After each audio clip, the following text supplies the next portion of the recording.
Super Saravana stores. கையை தூக்குமா? அப்படி கிடையாது. இப்படி இது எதுக்கு ஹிட்லர் போஸ்ட் எல்லாம் கொடுக்க சொல்றீங்க? இப்படி சொல்லி ஒரு விஷயத்த சொன்னாதான் உறுதிமொழி எடுத்தா தான் நடக்கும். ஓ, இது அதுல அதே வந்து இதையும் வந்து வேலூர்ல நடந்தது, இப்போ தஞ்சாவூர்லயும் பண்ணியிருக்காரு. அதாவது சேம் டெய்லர் சேம் வாடகை. அதேதான். அதுல என்னன்னா, நான் பார்த்த வரைக்கும் தன் மேலேயும் நம்பிக்கை இல்லாம, தன் தொண்டர் மேலேயும் நம்பிக்கை இல்லாம போற பக்கம்லாம் இப்படி சத்தியம் வாங்கிட்டு இருக்கீங்க தம்பி. அப்ப அந்த அளவுக்கு உங்க தொண்டர் மேல, அதாவது அந்த பசங்க கீழே விழுந்து வாரி பைக் ஆக்சிடென்ட்லாம் ஆகி இந்த அந்த ஆந்திராவில் திருப்பதி கோயிலில் திறந்து விட்டா ஓடி வருவாங்க பார்த்தீங்களா, அந்த மாதிரி அடித்தடி வாங்கிட்டு வந்து உன்னை பார்க்கறதுக்காக நிற்கிறாங்க. அங்கே வந்து எனக்கு சத்தியம் பண்ணுங்க, எனக்கு தான் ஓட்டு போடுவீங்களா, நீங்கள் என்ன நம்புறீங்களா, நான் உங்களை நம்பலாமா, ஆக மொத்தம் உனக்கும் நம்பிக்கை இல்லை அவங்க மேலேயும் உனக்கு நம்பிக்கை இல்லை அப்படின்றத போகிற பக்கம்லாம் சத்தியம் வாங்கிட்டு இருக்கேன்றது தெரியுது. ஆமாம், அவருக்கு ஒரு பயம். ஐயோ, இப்போ வர்ற 10 குறிப்பாக அவங்களோட மனைவி விஷயம் வெளியே வந்ததுக்கு பிறகு நமக்கு வர்ற 10 ஓட்டும் வராமல் போயிடுமோன்னு பயப்படுறாரு. அதாவது அவர் பார்த்தீங்க அப்படின்னா சமீபத்தில் வந்து ஒரு முக்கியமான விஷயத்த ஒரு அறிக்கையாக போட்டார். அந்த அறிக்கைக்கு கீழே போய் படிச்சு பாருங்க, எல்லாரும் கழுவி ஊத்துறான். அந்த விஜய் ரசிகர்கள் மட்டும் வந்து அப்படின்னு கொஞ்சம் பாசிட்டிவாக கமெண்ட் போடுறாங்களே தவிர, பொதுவாக விஜய் ஆதரிச்ச எல்லாரும் நீ முதல்ல ஒழுக்கமா, உன் குடும்ப பிரச்சனை இப்படி இருக்கேன்னு சொல்லி எல்லாம் அசிங்கமா போடுறாங்க. நான் என்ன கேட்கிறேன், குறைஞ்சபட்சம் இந்த மீட்டிங்ல இது என்னோட பர்சனல் விஷயம், இதை நான் ஹேண்டில் பண்ணிக்கிறேன் அப்படின்னு. மற்றதுக்கெல்லாம் திமுகவின் சதி, திமுக காரணம், ஸ்டாலின் அங்கிள், சிஎம் அங்கிள்ன்றல இந்த இதில் பேசியிருக்கலாம்ல. இது என்னோட பர்சனல் விஷயம், இதை பற்றி யாரும் பேசாதீங்க, இதை பற்றி நான் வன்மையாக கண்டுக்கிறேன், இதை நான் பார்த்துக்கிறேன் அப்படின்னு சொல்லி அந்த இடத்துல ஏன் அட்ரஸ் பண்ண விடல? உன் பொண்டாட்டிய போற வரவெல்லாம் திட்டுறான், இவ இப்படி அப்படின்னு காது கொடுத்து கேட்க முடியல. வழக்கமா சோசியல் மீடியாவில் இருக்க பெண்களை தான் வந்து தாவேக்கா தொண்டர்கள் கழுவி ஊற்றுவாங்க. இந்த வாட்டி விஜயோட பொண்டாட்டியே அவர் விஜயை எதிர்த்தாங்க, விஜய் இந்த மாதிரி எனக்கு கொடுமைப்படுத்துறாருன்னு சொன்னதுக்கே இவ்வளோ அசிங்கமா மட்டமா பேசுறாங்க. இதை கண்டிக்க முடியும். திருசாவங்கனாலும் அதான், நம்ம சங்கீதானாலும் அதான். என்னை பொறுத்தவரை எல்லாருக்கும் ஒரே இதுதான். வழக்கமா விஜய் போன மீட்டிங்லாம் கொஞ்சம் பயங்கர உஷாரா பேசினாரு. அவரா வந்து ஊர் பயங்கரமா பேசினாரு. இந்த மீட்டிங் பார்த்து படிக்க ஆரம்பிச்சிட்டாரு. ஒரு எழுத்தா. ஆமா, தஞ்சாவூர் ரேஷன் கடை, இஞ்சாவூர் தஞ்சாவூர் ரேஷன் கடை அப்படின்னு படிக்க ஆரம்பிச்சிட்டாரு. ரெண்டாவது ரேஷன் கடையை பத்தி நிறைய பேசியிருக்காரு. இந்தியாவிலேயே ரேஷன் கடை வந்து ப்ராப்பரா இருக்கக்கூடிய மாநிலம் தமிழ்நாடு தான். நிறைய ஆய்வுகளே பிடிஎஸ் பத்தி பேசும்போது, பப்ளிக் டிஸ்ட்ரிபியூஷன் சிஸ்டம் அப்படிங்கிறது எந்த ஸ்டேட்ல ரொம்ப ஸ்ட்ரென்த்தனா இருக்கு அப்படின்னா தமிழ்நாட்டில் தான் ஸ்ட்ரென்த்தனா இருக்கு அப்படின்னு பேசுறாங்க. இவர் புதுசா ஏதோ ரேஷன் கடையை கண்டுபிடிச்சிட்டு வர மாதிரி வராரு. அதாவது 500 குடும்பங்கள் இருக்கக்கூடிய ஒரு இடத்துக்கு ஒரு ரேஷன், 500 குடும்பத்துக்கு ஒரு ரேஷன் கடை அப்படின்றார். ஆல்ரெடி இங்கே எப்படி போயிட்டு இருக்கு அப்படின்னு பார்த்தீங்கன்னா, அர்பன் ஏரியாவில் 1000 குடும்பத்துக்கு ஒரு ரேஷன் கடையும், ரூரல் ஏரியாவில் வந்து 800 இருக்கு, 800 குடும்பத்துக்கு ஒரு ரேஷன் கடைன்னு கணக்கில் இருக்கு. இது மட்டும் இல்லாமல் 500 குடும்ப அட்டைகள் இருக்கு பார்த்தீங்களா, இவங்களுக்கு ஒரு கடை பார்ட் டைம் ஜாபா, அதாவது பார்ட் டைமாக ஒரு கடை ஓப்பன் பண்ணுறாங்க. இதுவும் இல்லாமல் 60 வயதுக்கு மேற்பட்டவர்கள், சீனியர் சிட்டிசனுக்கு நேரடியாக, இதுவும் ஸ்டாலின் ஆட்சியில் பண்ணது தான், நேரடியாக வீட்டுக்கே போய் வந்து டிஸ்ட்ரிபியூட் பண்ணிட்டு இருக்காங்க. இவ்வளோ தூரம் ரேஷன் கடையில் பண்ணிட்டு இருக்காங்க. இவர் புதுசாக வந்துட்டார், நான் வந்து 500 ரேஷன் கார்டுக்கு ஒரு ரேஷன் கடை வைப்பேன். அதில் இன்னொரு ஃபன் மெட்டீரியல் பண்ணியிருக்காரு பார்த்தீங்களா? என்னது நான் பார்க்கலையே, கவனிக்கலையே. ஆண் பயனாளிகளுக்கு வந்து ஆம்பளைங்க எடை போடுவாங்க, பெண் பயனாளிகளுக்கு பெண் எடை போடுறவங்க. இதுல எடை போடுறதுல ஆண் என்ன பெண் என்ன, உனக்கு ஏன் தேவையில்லாத வேலை? அவர் வந்து சமூக நீதியா பேசுறாரு. சமூக நீதினா அப்ப எல்லாத்தையும் ஆண் பெண்ணுன்னு பிரிக்க போறாங்க. ஆண்களுக்கு ஆண் வந்து கோதுமை கொடுத்தாங்க அப்படின்னா கரெக்டா கொடுப்பாங்க, பெண்களுக்கு பெண் கோதுமை கொடுத்தா தான் கரெக்டா. அது ஒரு கண்டுபிடிப்பு இல்ல புதுசா. இப்போ குறைஞ்சபட்ச ரேஷன் எப்படி போடுறாங்கன்றதா தெரியுமா? நீங்க அங்க போயிட்டு உங்க ரேஷன் பதிவு பண்ண பிறகு என்ன எடை, அதாவது இப்போ உங்களுக்கு 2 கிலோ அரிசினா அந்த 2 கிலோ அரிசி தான் விழுகும், அதுக்கு கூடவும் விழுகாது குறையும் விழுகாது. 2 கிலோ அரிசி உங்களுக்கு அலாட் ஆயிருக்குன்னா அந்த எடை போடும்போது மட்டும்தான் பில்லே வெளியே வரும். இதுதான் இன்னைக்கு நடைமுறை. இல்லை ஆண் போட்டா என்ன பெண் போட்டா என்ன, இப்போ இந்த அடிப்படை அறிவு கூட உங்களுக்கு இல்லை. கேட்டா எனக்கு ஆழ்கடல்ல போய் டெக்னிக்கா பாக்குற அளவுக்கு அறிவு இருக்கு. நோட் பண்ணி வச்சேன், ரிமோட் ஆபரேட்டிவ் வெஹிக்கிளா. ஆமா, அதாவது டேமுக்குள்ள பூந்து தண்ணிக்குள்ள போய் அதனுடைய ஸ்ட்ரென்த்தை கண்டுபிடிக்கிறதெல்லாம் எனக்கு தெரியும் அப்படிங்கிறது. போகும்போது ஒருத்தன் எழுதி கொடுத்துருக்கான். சரி, ஓகே, ரைட், அதெல்லாம் பேசட்டும். நான் என்ன சொல்றேன் அப்படின்னா, இப்ப மீனவர் பிரச்சனை எல்லாம் பேசினாரு. மீனவர்கள் இலங்கை ராணுவம் சுட்டுக் கொள்ளுது, இது போய் கடிதம் கொடுத்தா மட்டும் போதுமா, நான் ஆட்சிக்கு வந்தா அப்படிங்கிறாரு. நீ என்ன பண்ணுவ? நானும் கடிதம் கொடுப்பேன், நானும் மத்திய அரசுக்கு பிரஷர் கொடுப்பேன். அதாவது தமிழ்நாட்டு மீனவர்களை சுட்டுக் கொள்வது இலங்கை மீனவர்கள், அதுல மாற்று கருத்தே கிடையாது. இது இந்தியாவினுடைய வெளியுறவுத்துறை கொள்கை பிரச்சனை. வெளியுறவுத்துறை கொள்கை வந்து மோடி தான் டீல் பண்ணணும். மத்திய அரசாங்கத்தின் கட்டுப்பாட்டில் தான் இருக்கு. நாம தமிழ்நாடு அரசாப ஒரு போட் எடுத்துட்டு போக முடியுமான்னு கேட்கற அப்படியெல்லாம் பண்ண முடியாது. இவரு சீமானுக்கு சேர்ந்த ஒரு சீமான் சொல்லுவாங்க, நான் இந்த படை நெய்தல் படை அந்த படை கொட்டி கொண்டு போய் நான் மீட்டு கூட அவரா நெய்தல் படையை கொண்டு போவேன் அதுன்னு புருடாவாது விடுறாரு. இறங்கி நான் களத்துல செய்வேன் அண்ணன் இல்ல அவரு. இவர் வந்து எப்படி இது பண்றாருன்னா, இப்ப தமிழக அரசு நீங்க வந்து நடவடிக்கை எடுத்து ஆகணும், சரியான பாதுகாப்பு கொடுக்கணும். சரி நீங்க ஆட்சிக்கு வந்தா என்ன கொடுப்பீங்க? நானும் அதே மத்திய அரசு கடிதம் எழுதுவேன், அழுத்தம் கொடுப்பேன். மீனவர் பிரச்சனை அப்படிங்கிறது காலங்காலமா இங்க இருக்கு. இது வரைக்கும் நம்ம 600-700 மீனவர்களுக்கு மேல இறந்துட்டோம். இதை எப்படி டீல் பண்ணணும் அப்படிங்கும்போது மத்திய அரசாங்கத்தோடு ஒரு கூட்டணி அரசாங்கத்துக்கு போகும்போது அவங்கள ப்ரெஷர் பண்ணி தான் மாற்ற முடியும். குறிப்பாக நீங்க சென்ட்ரல் கவர்மெண்ட் குறித்து எந்த கேள்வியுமே இதுல எழுப்பல அப்படின்னா அதுல என்ன அர்த்தம் இருக்கு? மாநில அரசாங்கம் அதை வேடிக்கை பார்க்குற மாதிரி இருக்குல்ல. சென்ட்ரல் கவர்மெண்ட் கேள்வி எழுப்புறதை விடுங்க, இப்போ அதாவது பாஜக வந்து கேள்வியே கேட்க மாட்டேன்ற இடத்துக்கு போயிட்டாரு. அதாவது இவ்வளவு ஸ்டாலின் அவர்கள் சொன்னார் இல்லையா, Tamil Nadu versus Delhi, NDA versus தமிழ்நாடுன்னு. இப்ப பாருங்க, அந்த இது வரக்கூடாது. மக்கள் மத்தியில பாஜக எதிர்ப்பு அப்படின்றது இவங்க கொண்டு போய் சேர்க்கிறாங்களே திமுக, அது வந்து நடைமுறைக்கு வரக்கூடாதுன்றதுக்காக தமிழ்நாடு வெர்சஸ் ஸ்டாலின் அந்த இது அப்படியே மாத்துறாரு. அப்ப குறைஞ்சபட்சம் பாஜக எதிர்ப்பு அப்படின்றது மக்கள் மத்தியில போய் சேரக்கூடாது அப்படின்ற நோக்கத்துல தமிழ்நாடு வெர்சஸ் ஸ்டாலின், தமிழ்நாடு வந்து ஸ்டாலினை ஒதுக்கு போகுது. எதுக்கு? இத்தனை நலத்திட்டங்கள் செஞ்சு இவ்வளவு தூரம் முன்னேற்றி கொண்டு வந்ததுக்காக ஸ்டாலினை வந்து தமிழ்நாடு ஒதுக்கணும், உன்னை கூட்டிட்டு வந்து உள்ள உட்கார வச்சு நாடு நாசமா போனா நான் அந்த அளவுக்கு பாஜகவை எதிர்க்க மாட்டேன் அப்படின்னு பேசணும். ரெண்டாவது ஊழல், அதுக்கு என்ன சொன்னார் பாத்தீங்களா? ஊழல் பண்ணாதவன் யாரா இருந்தாலும் நெஞ்ச நிமித்தி சொல்லுங்கன்னு சொன்னாரு. முதல்ல அவர் நெஞ்ச நிமித்தி சொல்லுங்க பாப்போம். நான் கேட்கறேன், இந்த வெளிநாட்டுல இருந்து கார் இறக்குமதி பண்ணீங்களா, ரோல்ஸ் ராயல்ஸ் காரா, அதுக்கு வரி கட்டல நான் அசிங்கப்பட்டது. உங்க வீட்டை தேடி ஐடி ரைடு வந்தது, அப்ப நீங்க ஏதோ ஒரு தவறு பண்ணிருக்கீங்க தானே ஐடி ரைடு வந்தது. ரெண்டாவது வந்து புலி படத்துக்கு 15 கோடி நினைக்கிறேன், அதை நீங்க மறைச்சது, அதுக்கு 1.5 கோடி ஃபைன் போட்டது, இது இல்லாம பிளாக்ல டிக்கெட் வித்தது. இந்த மாதிரி நிறைய ஊழல் நீங்க ஆட்சிக்கு, அதாவது அரசியலுக்கு வர்றதுக்கு முன்னாடியே பண்ணிருக்கீங்க.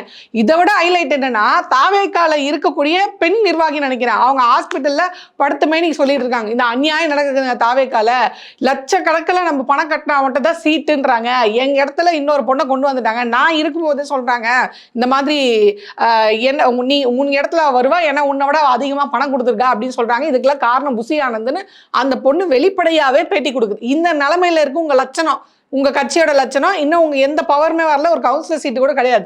அப்படி கட்சி ஆரம்பிச்சதுக்கே நீங்க இந்த லட்சணம், நீங்க அரசியலுக்கு வந்தா நீங்க என்ன பண்ணுவீங்க? எந்த அளவுக்கு ஊழல், எந்த அளவுக்கு கொள்ளையடிப்பீங்க? நீங்க வந்து பேசுறீங்களா? இல்ல அவர் என்ன நினைச்சாரு அப்படின்னா, மக்களுக்கு வந்து எதுவுமே தெரியாது, நம்ம பாட்டுக்கு ஏதாவது கதை பேசினா நம்பிக்குவாங்க அப்படின்னு நினைக்கிறாரு. அது அவங்க கட்சி சார்ந்த பசங்களுக்கு வேணா எதுவும் தெரியாம இருக்கலாம். ஏன்னா அது அவரே சொல்றாரு, ஓம் சக்தி பராசக்தி அப்படின்னு பசங்க எல்லாம் பேசுறாங்க. ஓம் சக்தி பராசக்தி தூய சக்தின்னு குழந்தைங்க எல்லாம் சொல்ல ஆரம்பிச்சிட்டாங்க. அது வேணா தூய சக்தியா, அதாவது அது வேணா உண்மை. குழந்தைங்க மட்டும் தான் சொல்லுவாங்க, அவங்களும் வளர்ந்து விவரம் ஆயிட்டாங்கன்னா உன்னை சீப்போ அப்படின்னு ஒதுக்கிடுவாங்க. 18 வயசு தாண்ட உடனே அவங்களுக்கு தெரிஞ்சிடும். விவரம் தெரியாத வரைக்கும் தான் தீய சக்தி தூய சக்தி. அண்ணா அந்த வீட்டுக்கு வீடு விசில் போடு, அந்த விசில் வேற நான் கேட்கணும், வீட்டுக்கு வீடு விசில்னாரு, ப்ரெஷர் குக்கர் விசிலா இல்ல பால் குக்கர் விசிலான்னு தெரியல. அதுதான் எல்லா வீட்லயும் ஒன்று பால் குக்கர் விசில் அடிக்க போகுது, இல்ல ப்ரெஷர் குக்கர் விசில் அடிக்க போகுது. இதான் அவர் சொல்றாரு, வீட்டுக்கு வீடு விஜய் இருக்கு, ப்ரெஷர் குக்கர் விசில் அடிச்சிட்டு இருக்கு அப்படின்னு. அது மட்டும் இல்லாம இந்த காலேஜ் படிக்கக்கூடியவங்களை பத்தி ஒரு சில உருட்டுக்கெல்லாம் விட்டார். பொறியியல் கல்லூரி தானே, அதுக்குதான் வர. அதாவது இவர் என்ன சொல்றாரு அப்படின்னா, குறைஞ்சபட்சம் 2 ஏக்கர் இடம் வச்சிருக்க விவசாயிகள் இருக்காங்களே, இவங்க வீட்டுல யாருமே அரசு பணியில இல்லைன்னா நாங்க ஆட்சிக்கு வந்தோடனே அவங்கள தேர்ந்தெடுத்து ஃபில்டர் பண்ணி அவங்களுடைய கல்வி கட்டணத்தை இந்த அரசு, விஜய் அரசு ஏத்துக்கும்.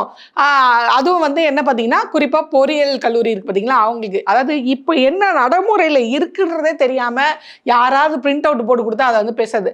இப்போ உள்ள நிலவரப்படி நீங்க 6ஆவதுலேருந்து 12ஆவது வரையும் அரசு பள்ளியில படிச்சுட்டு வர மாணவர்களா இருந்தா 7.5% வந்து இடஒதுக்கீடு இருக்கு.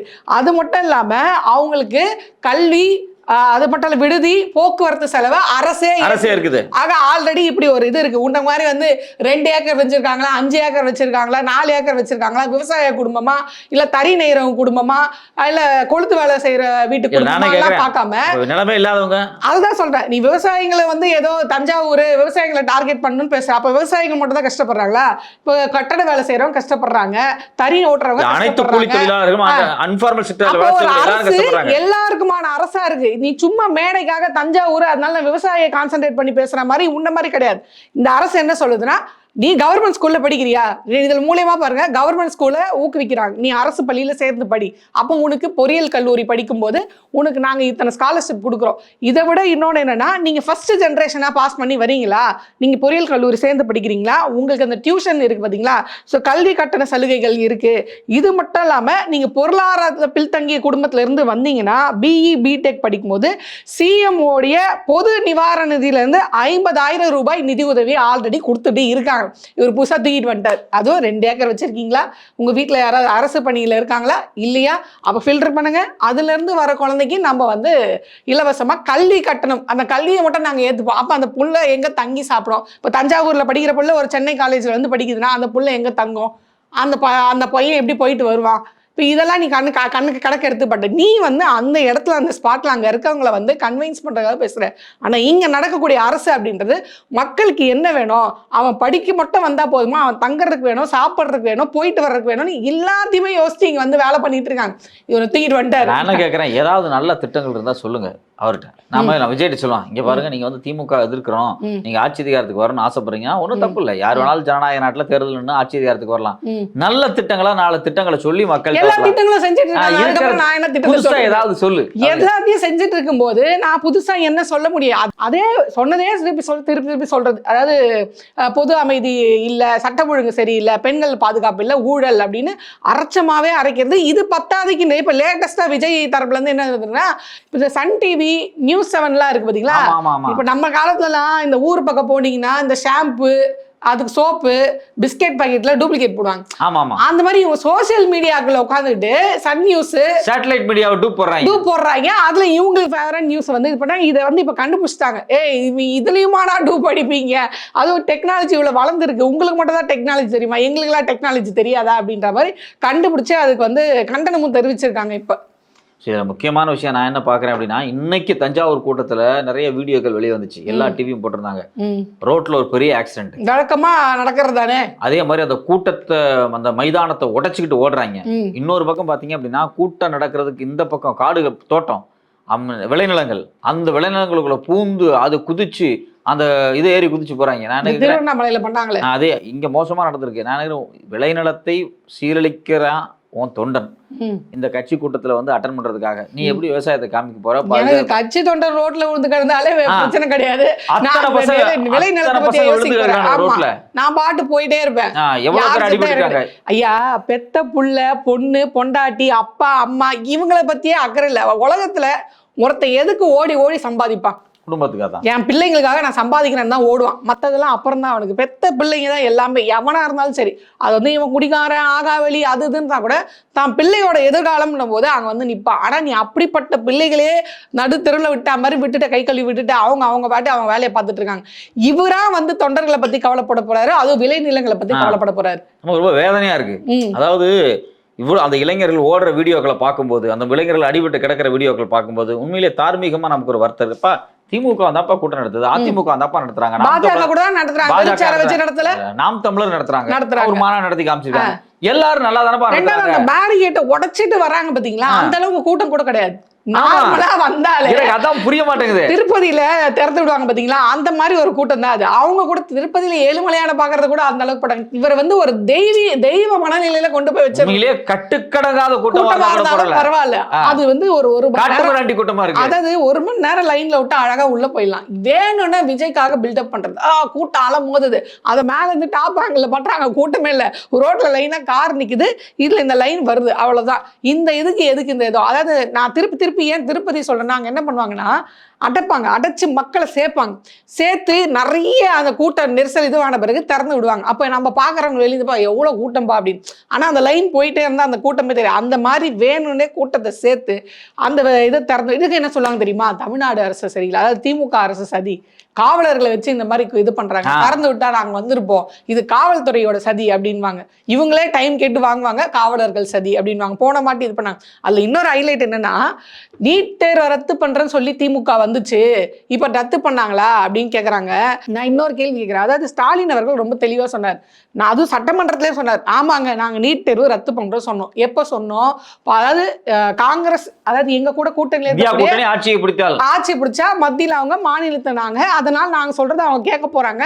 அப்போ நான் நீட்டை ரத்து பண்றேன்னு எங்க நேரம் காங்கிரஸ் வரல. எனக்கு தெரிஞ்சு காங்கிரஸ் இனிமேல் மாநிலத்தில் கூட வராது போல. அது தனி சாப்டர். அது வராதனால என்னால் ரத்து பண்ண முடியல. இப்போ நீங்க எடப்பாடியார், நீங்க ஆளுங்கட்சி கூட தானே கூட்டணி வைக்கிறீங்க. இப்போ அந்த கருத்தை கேளுங்கன்னா வாயே திறக்கல எடப்பாடியார். இப்போ நீ யாரை வந்து நீ கேட்கணும்? நீட்டு ரத்து ஆகலனா நீ கேட்கலாம்ல.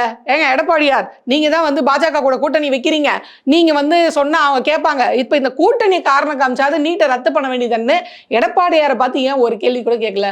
களத்துல பாஜக நான் கேட்க மாட்டேன், களத்துல அதிமுக இருக்குல்ல, உங்களை அவன் கழிவு தானே ஊத்திட்டு இருக்கான், ஏன் அந்த கேள்வி கேட்கல? பயம்தான், ஏதாவது பண்ணிடுவாங்களோ நம்மளுக்கு ஏற்கனவே சிபிஐ கேஸ் இருக்குது, நம்மளை பிடிச்சி உட்கார வச்சு கும்பிடுவாங்க, படம் வேறு ரிலீஸ் ஆக மாட்டேங்குது.